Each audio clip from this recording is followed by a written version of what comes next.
wanted to start by saying something about the main ideas going through my mind at the moment. So 3 big points, or 3 points to think about throughout what I have to say. And the first is that trade is important. So it just really matters. And if you look at what's happening to food production, population growth, economic development, it's only going to matter more into the future. And this is an argument I have a lot with a lot of my civil society colleagues who are skeptical about trade. It seems to me that the evidence suggests it's only getting more important, and that opting out is not an option. I'm not even sure it's a desirable option.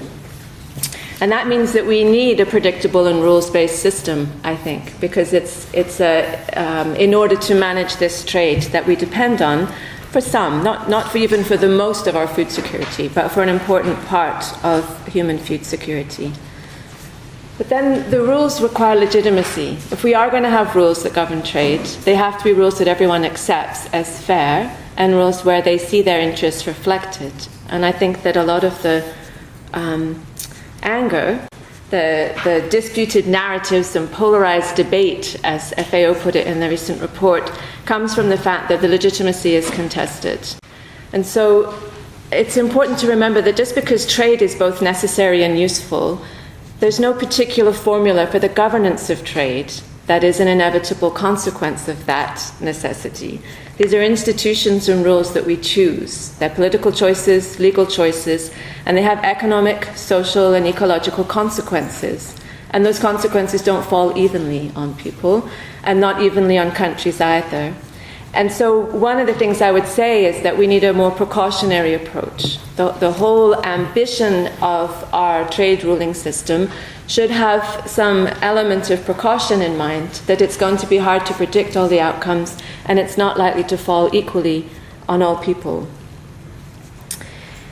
The second thing, and I'll talk about this in the talk, is this disputed narratives and polarized debate, which is true. We don't actually know. We can argue about what best outcomes are, and there's good evidence on different sides. It's not a simple matter to know for a country to decide what the best food security and trade policy might be. But it's also happening in a context of low trust. It's very clear if you spend any time in the trade negotiations arena that there's not a lot of trust among the countries, and also high uncertainty. I think when I started this work 20 years ago, those who were advocating trade liberalization were more confident. And most of them still would advocate trade liberalization, but they're less confident now than they were, because they're more aware of some of the things that constrain the expected outcomes. And that, of course, uncertainty also relates to climate change, and it relates to predicted radical changes in employment and how economies are going to grow in the future, because we don't expect to replicate the 20th century into the 21st. And the final thing I'll come to in the talk is the Sustainable Development Goals and their potential to be transformative. And I find them very hopeful, actually. I have to say, I guess coming out, the first conference I worked on was the Earth Summit, and I come out of some of those 1990s UN summits where I think the agenda was fairly holistic and the ambition was very broad. And I think we need to stick with that. So I'll say something about why that is. And so certainly for me, I would say the takeaway is it's not going to be Sustainable Development Goal number 2 on food that's going to matter, but actually the ensemble of those goals, especially those related to equity and sustainable production and consumption, and therefore thinking more about the consumption side of the food security debate in trade. So the outline of what I'll say something about the disputed narratives, and also where I think there's some consensus and what people want from the trade system. Something about the rules that we have, which I don't think actually reflect the consensus on what trade and food relationship should be, and where they come from. Something about the new context that we're in, and especially since the food price crisis, which I think changed the narrative and changed the political discourse on food security and trade.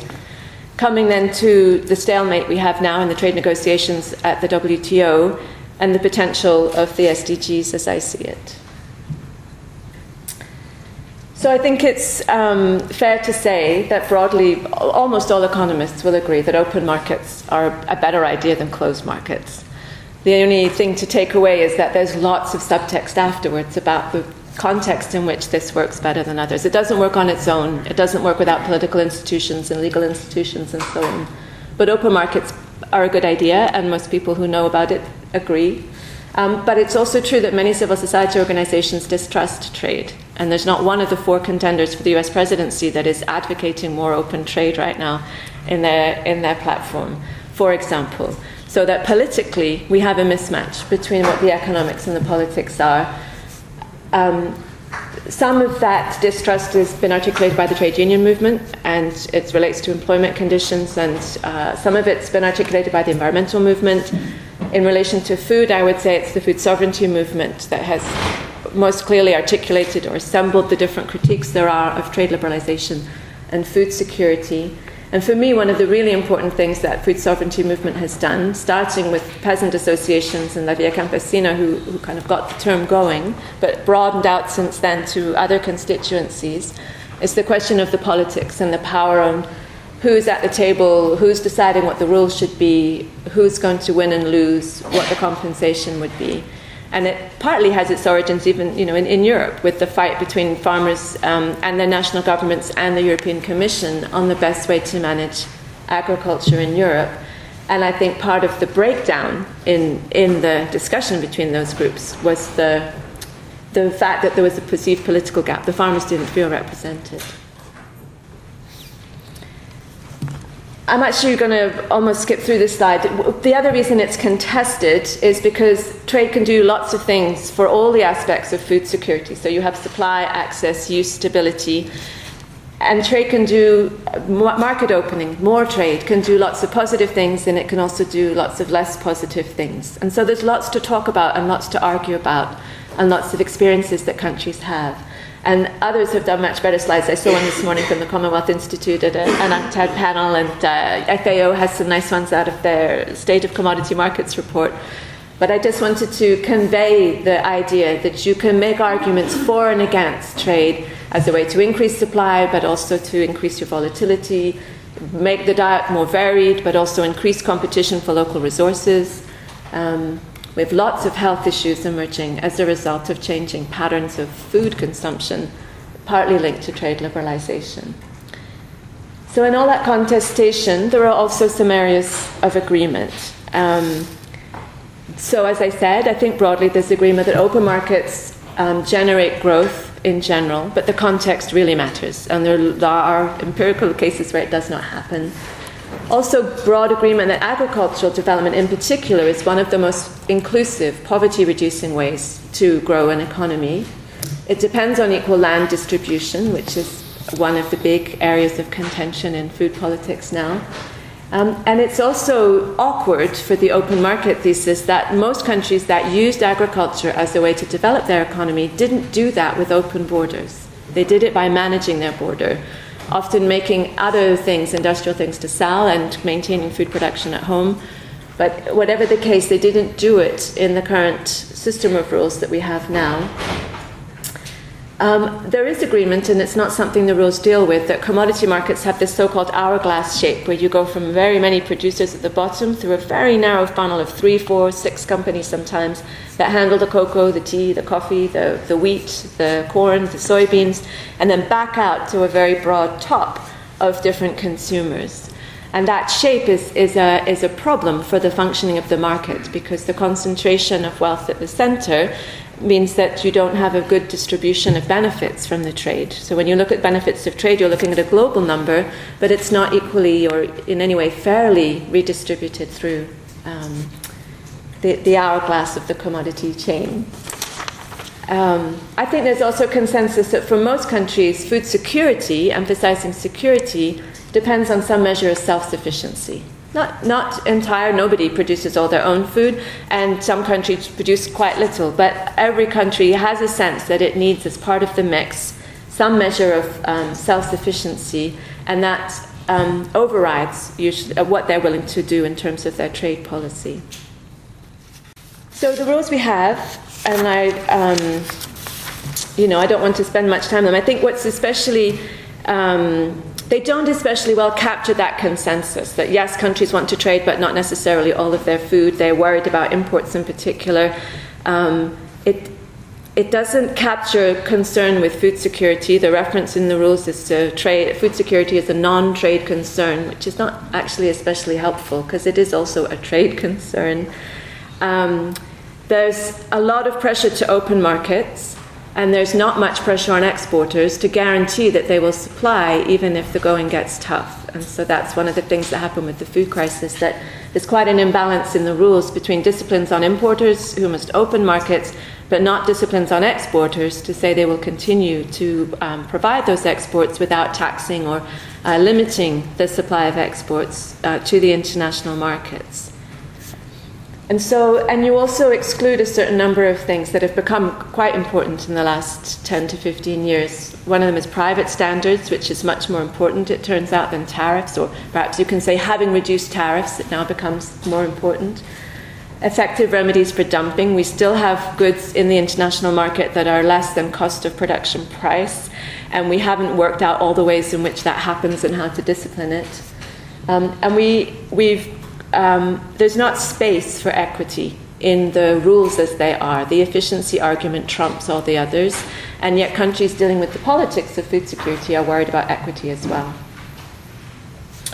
So you end up, and I use the Oxfam report title at the bottom of the slide, Rigged Rules and Double Standards. You end up with a critique that the existing rules are quite hypocritical. You liberalise, but me, I'm going to protect myself as much as I can.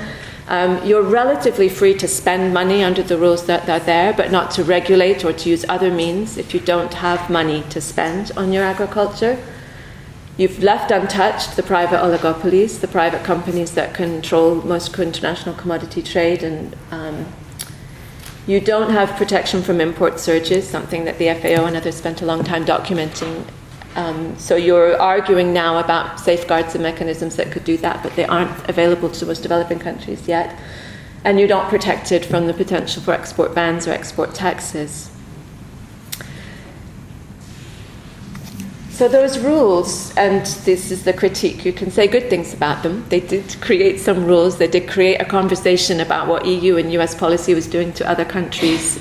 They did do things that I think were useful as well. They come out of a context, and that context was one in which, when people talked about agriculture and trade, they worried about the terms of trade. Developing countries selling something that wasn't worth as much as it should be in an international market, and also selling it at a volatile price, not being sure what they would get for it. And trade was really linked tightly to this question of employment and economic growth, and not to a supply of food, which I think has become more dominant now. Actual food supplies were largely not traded. Most of what most people ate was not traded, and that has really changed. The EU was the big importer. The US was the dominant exporter, especially of so-called temperate products, wheat, soy, corn. And those exporters also had quite big stocks as a result of their domestic policy. So there were known large quantities of stocks there, which were a problem for the market in some way, but from an importer point of view were quite comforting, because you knew there was a supply there. Overall, the markets were oversupplied, and the big concern was that prices were low, and how were we going to do something about that? So my slide says pre-crisis, and I wouldn't really say that, but I would say where are we now, or where have we been in the last 5 years or so? So Asia has really become the dominant importer, also much more actively trading within the region and externally, but it's become a huge demander of commodities, including food. As the market has grown, the Cairns group, these are the 5 or 6 really at the core, there's more in the political group, but the Brazil, Argentina, Uruguay, Australia, Canada, countries that were already producing a lot of agricultural commodity have expanded their share, and the US relatively has become smaller. It's not that it's actually selling much less, but it's become a smaller share of a larger pie. There are no more or very little public stocks left in these exporting countries. We've created significant new demand from biofuels, which has introduced introduced new pressures into the market. Managed to dissolve the grain exporting state trading enterprises, more or less, it's about Canada and Australia in particular, but they've been taken over by the existing private monopolies, or oligopolies. So we haven't actually created a lot of new competition thereby. We've just taken out the element of state trading, which I would argue from the farmers in those countries' perspective is not such a good thing. And we've seen the huge increase in investor interest in commodities, which is partly reflected in the so-called land grabs, big new interest in gaining access to land and water. Previously, investors were not that interested in what they saw as the high-risk end of actually growing food, and they were more interested in processing and the value-added activity. But increasingly, you've seen big investment in production itself. And at the same time as that market condition has changed, you have a new narrative about what's wrong and what the food price, what the food security crisis looks like. So it's not anymore, well, food is cheap, you can buy it somewhere else, and your problem is to develop other areas of your economy. It's also, we're going to have enough food, what are the real environmental constraints? How confident can we be in these international markets when they also prove to be quite volatile? So during the crisis, and I'm sure many of you know these kinds of things, the exporters are limiting their supply. Some of the poorest countries find themselves unable to buy the food that they need. Contracts are not actually met. As I say, there's this big renewed interest in investment, which puts a lot of pressure on local communities in developing countries for their own land and water. There's a bit of renewed interest in public food stocks, which has become one of the sort of lightning rods for debate at the WTO.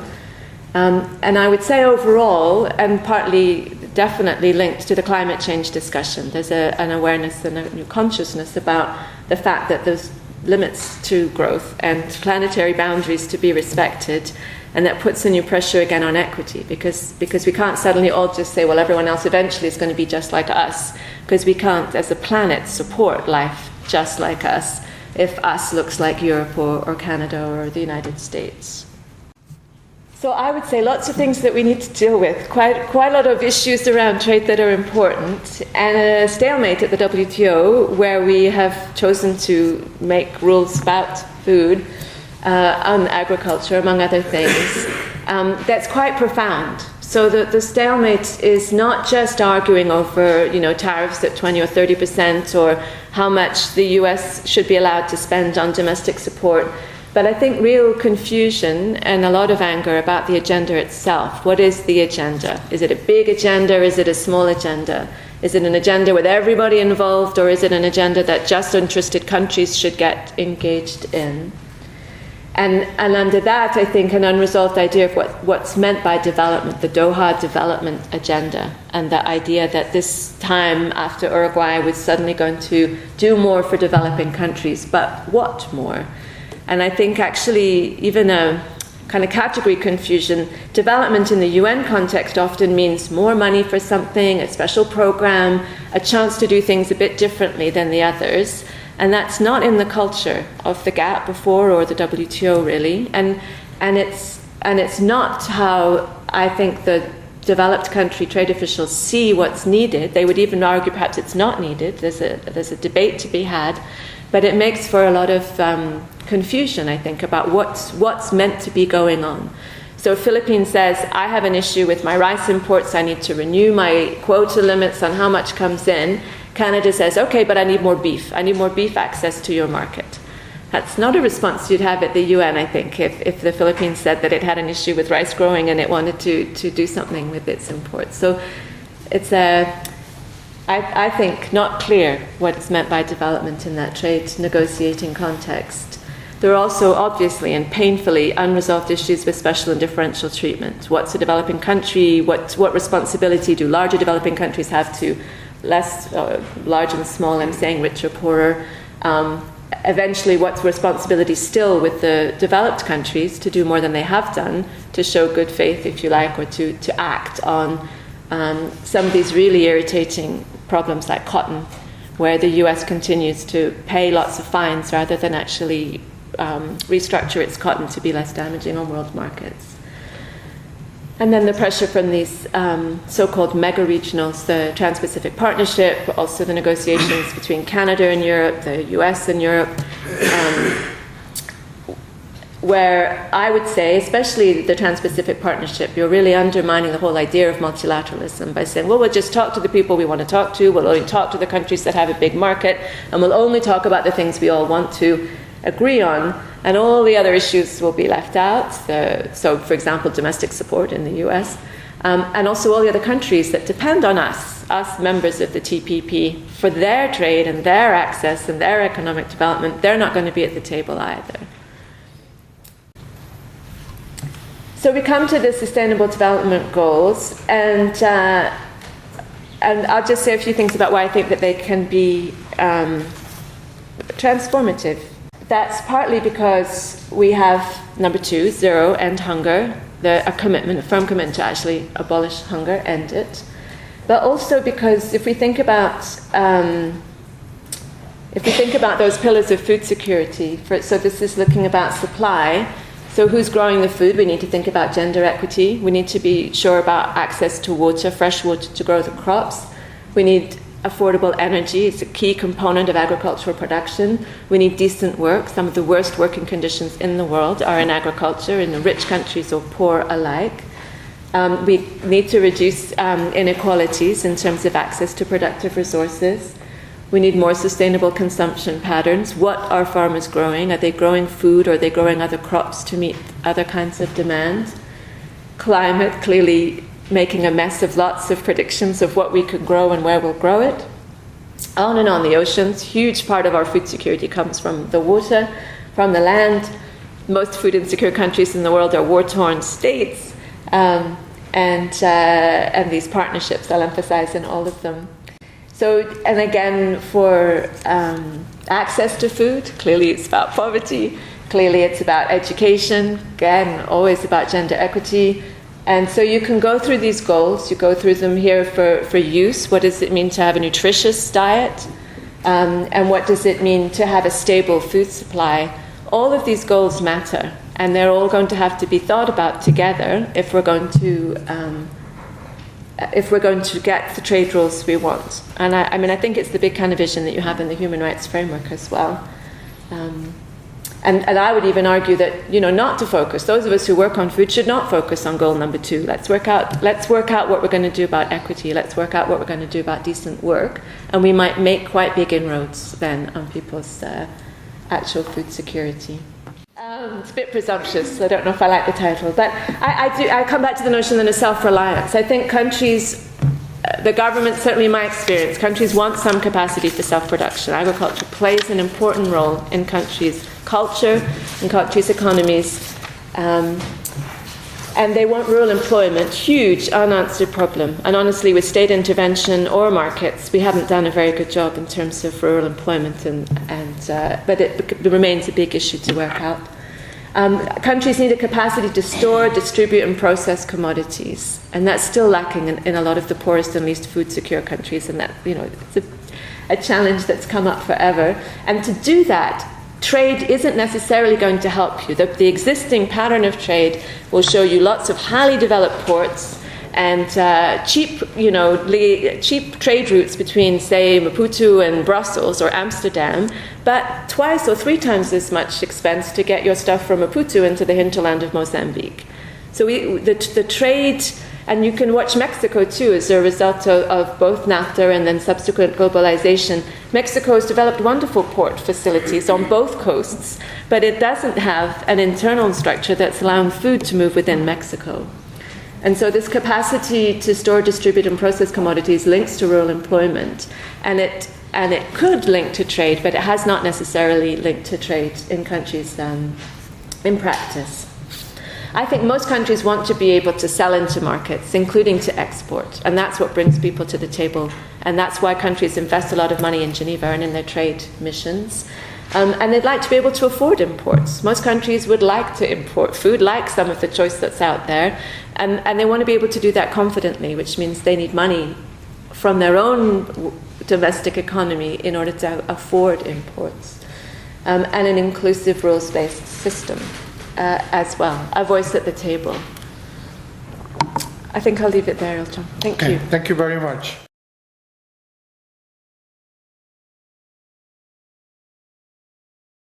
I mean, at the moment, the stalemate has been either that the WTO should do it all or that the WTO shouldn't exist.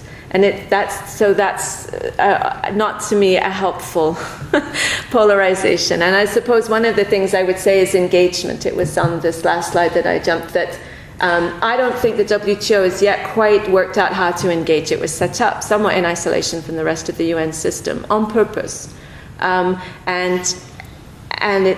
it remains somewhat aloof. It's very hard for UN agencies even to go and listen and observe.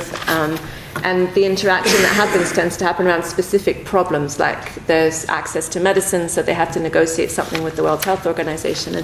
But there's not a normal pattern of interaction, I think, and I think that could help. And also for the governments, they have sometimes physically separate missions in Geneva, some dealing with trade and some dealing...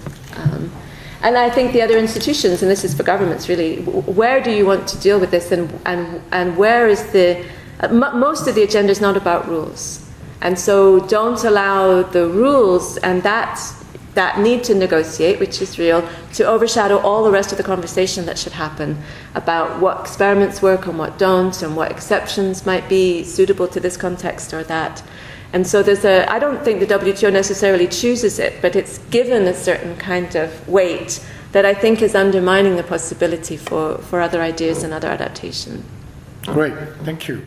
I'd like to start by saying that the relationship between trade and human rights is an important one, and it needs to be unpacked.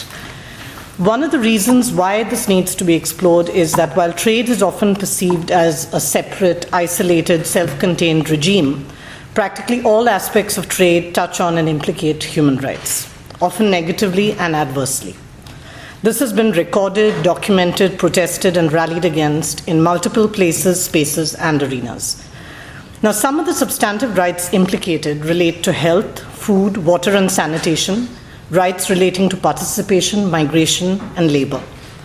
Larger human rights principles such as accountability and transparency come up both in relation to trade policies on the ground and in relation to how trade negotiations take place multilaterally, plurilaterally, regionally, and bilaterally. Now, when preparing for today, I thought it useful to think about the relationship between trade as a regime or a discourse and human rights discourse as similar to a border or a boundary crossing. As a human rights lawyer and advocate moving into trade territory, I do see myself as crossing a border, a boundary in terms of regime, in terms of discipline, and in terms of ideas. And like all boundary crossings, be it physical or cultural, it's often risky and dangerous, but also filled with opportunity and a sense of curiosity. So my presentation will cover OHCHR's recent ongoing work in the area of human rights impact assessments of trade agreements, one slice, I would say, of this crossing. So for this purpose, there are 3 questions I will set out to answer, or rather explore in my presentation, followed with the conclusion raising some of the risks and opportunities in these boundary crossings. My first question is, what is a human rights impact assessment? 2, why is it useful in the context of a trade agreement? And 3, how has OHCHR been supporting this in a current negotiation, specifically as regards agriculture and food security? So let me begin with the first.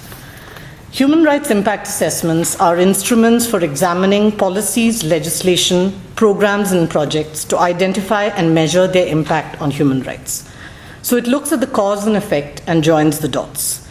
Through the joining of the dots, the aim is to prioritize these issues in policy development and decision-making processes, and to identify and enable the redress of negative impacts upon human rights. As the term indicates, it is based on the normative framework of international and regional human rights law, including the substantive standards and jurisprudence that has been developed in this area. It focuses on principles such as accountability, participation, non-discrimination, and transparency in a systematic and comprehensive manner, and specifically looking at impacts on marginalized and disadvantaged groups. So human rights would not be just in looking at aggregate impacts, but specific impacts on groups, and especially those who are vulnerable. So an impact assessment follows a number of steps. It starts with preparation, screening, and scoping, followed by in-depth analysis, recommendations, evaluation and monitoring, and preparation of a final report. The methodology is generally iterative, beginning with a general or preliminary assessment, which is deepened and narrowed at later stages to clarify specific impacts. A well-designed human rights impact assessment should ideally indicate potential positive and negative human rights impacts and provide recommendations to enable parties to the agreement to avoid or mitigate any negative impacts and build on positive ones. So now on to the second question. Why is this particular tool useful in the context of a trade agreement, specifically an ex-ante assessment at the onset or before the negotiations? Now, in trade negotiations, governments tend to focus exclusively on commercial interests in negotiations without taking into account their obligations to address human rights, the environment, and development, as Sophia pointed out in her presentation also. This is made worse by increasing secrecy and non-transparency with how many of these recent agreements are being negotiated, as this creates, as she pointed out, an atmosphere of serious distrust. An impact assessment goes some way through its specific steps to address these concerns. It will provide negotiators with an evidence base to develop cohesive and coherent trade policy and allow the findings to be presented early on in the negotiations through various channels with a hope to influence the design of the agreement and its content and process. Now, while this is what we believe a human rights impact assessment can add, it's also equally important to stress what it is not. An impact assessment of this kind is not human rights conditionality. This is not human rights as ideology, but as methodology. Now, how has OHCHR been supporting this in a current negotiation, specifically as regards agriculture and food security? In June 2015, the African Union Summit launched negotiations to achieve a free trade area throughout the continent, what is termed as the Continental Free Trade area. Now, this is part of regional integration as an overarching continental development strategy and as Africa's mega-regional.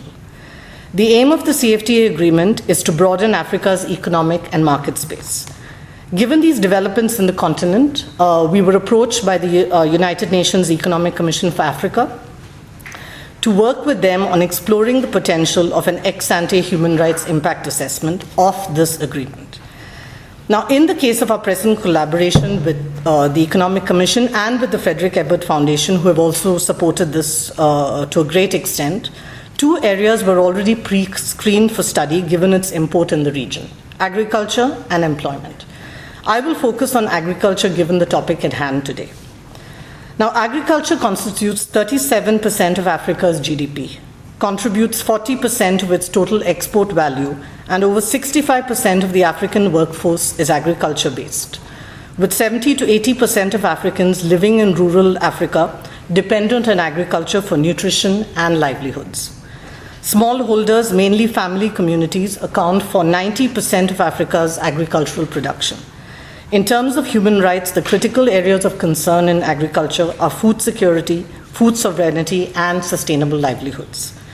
So to move this work along, we commissioned a scoping study, which is one of the earliest steps in an impact assessment, to look at the pros and cons of undertaking a larger assessment and to narrow the provisions in areas of human rights concerns. The study will be finalized and circulated soon, and following the scoping study, we hope to support next steps through commissioning a project team to prepare an in-depth analysis of the risks and preliminary impacts and recommendations made in the scoping study. We hope to have this product ready towards the end of the year when the negotiations will be in full swing. So what I want to do now is really highlight some of the key findings in the scoping study, hoping that this will also feed into, I think, some of the larger challenges that Sophia already raised in her presentation, but also, I think, to point out maybe some of the potential of looking at this through a human rights lens. So the first thing that the study does is it identifies one major human rights risk area in relation to agriculture, which is that how do you ensure food security through agricultural liberalization? And I think in Sophia's presentation, she pointed out exactly the pros and cons of liberalization. So here the premise in the study is that intra-African agricultural trade liberalization can be one of the major avenues through which the goals of poverty reduction, food security, and eliminating hunger can be met. But currently, this trade is severely limited by stringent non-tariff barriers, supply-side constraints such as high transportation costs, and trade policy constraints such as high tariffs. In addition, intra-regional trade in agriculture would help reduce the number of net food importing African countries. However, liberalization also has the potential risk of adversely impacting rights, such as those to jobs and agricultural activities that will become uncompetitive, or because access to staple food and therefore the right to food is limited as a result of shifts from production of food to production of commercial products such as biofuels for export. As one author put it, food is the new oil and land is the new gold. The study points out that since agriculture is not explicitly included within the scope of negotiations as a standalone agreement, there is a risk that the negotiations will fail to meet the African Union's commitments on food and livelihood security. This would undermine the right to food as protected by the African Charter on Human and People's Rights, as well as similar obligations in the International Covenant on Economic, Social, and Cultural Rights.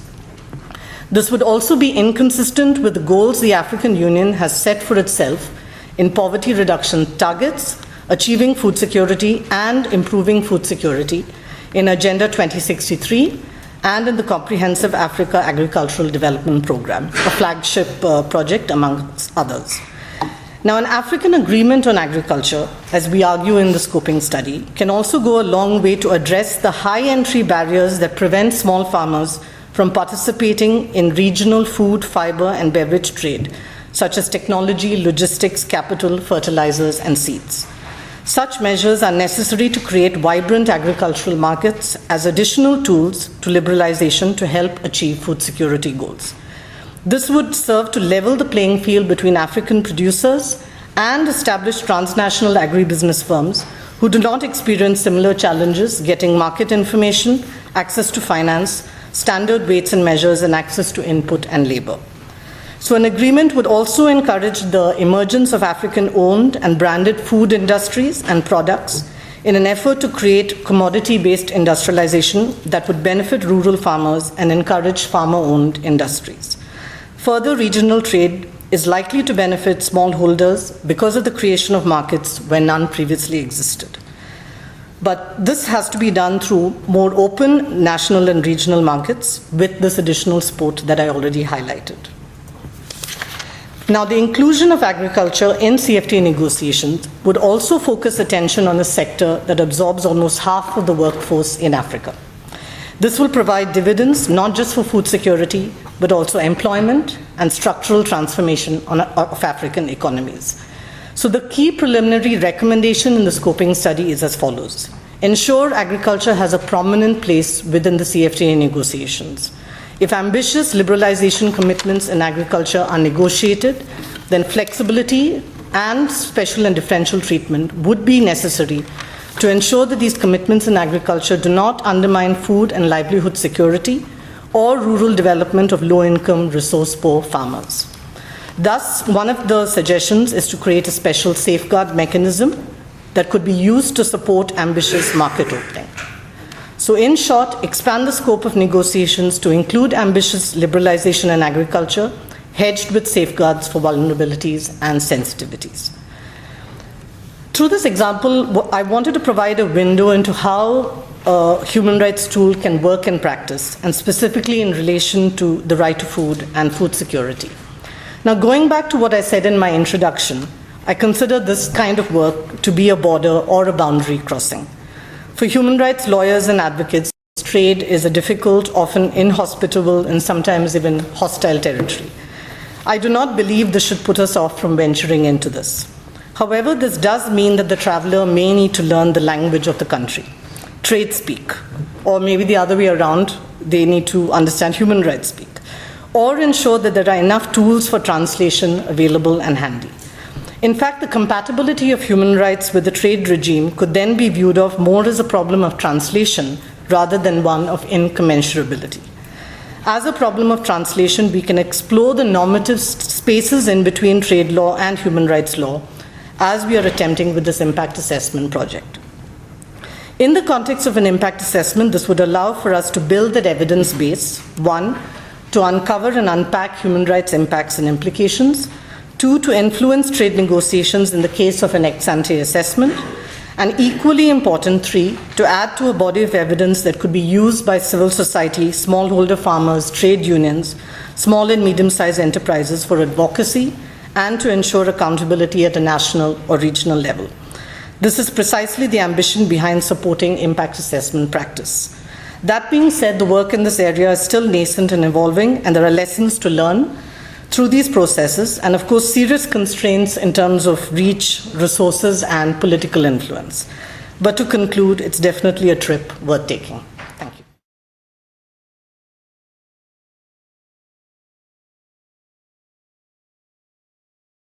We put this in a lot of our work relating to the impact assessment work precisely for the reason that often I think the way human rights has been viewed of in relationship to trade has been through the whole sort of discussion around conditionality. It's been seen as sort of an add-on, conditional way in which trade is sort of designed or deployed. But I think this work is quite different. Impact assessment work is focused on norms and values, but it's also focused on how those norms and values can be used in a practical way.